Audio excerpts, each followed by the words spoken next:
Beef खाल्ल्याने गोरे होतात, नमाज पठणाने मनाच्या इच्छा पूर्ण होतात असे सांगून एका 15 वर्षीय मुलीला फसवण्याचा प्रयत्न करत तिचे धर्मांतर करण्याचा प्रयत्न झाल्याची घटना शिर्डीत घडली।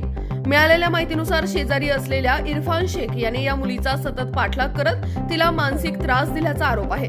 मुलगी शाळेत जात असताना तिचा रस्ता अडवून तिच्याशी बोलण्याचा प्रयत्न केला जात होता।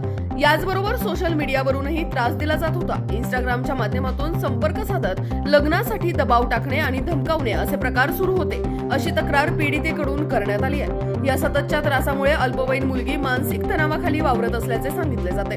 या प्रकरणात आरोपीला त्याच्या कुटुंबातील सदस्यांनीही साथ दिल्याचे समोर आले।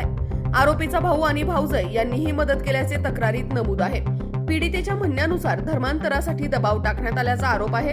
धार्मिक गोष्टी सांगून आणि विविध आमिषे दाखवून एका विशिष्ट विचारसरणीकडे वळवण्याचा प्रयत्न झाल्याचेही तक्रारीत नमूद आहे। राहाता तालुक्यातील बजरंग दलाने हा प्रकार उघडकीस आणला। या घटनेला लव जिहादचा प्रकार असल्याचा आरोप संघटनेच्या वतीने करण्यात आलाय। आरोपींवर कठोर कारवाईची मागणी करण्यात आली आहे। दरम्यान या घटनेमुळे शिर्डी परिसरात भीतीचे वातावरण निर्माण झाले असून पोलिसांनी गुन्हा दाखल करून तपास सुरू केल्याची माहिती आहे। अधिक माहितीसाठी आमच्या सोबत रहा। धन्यवाद।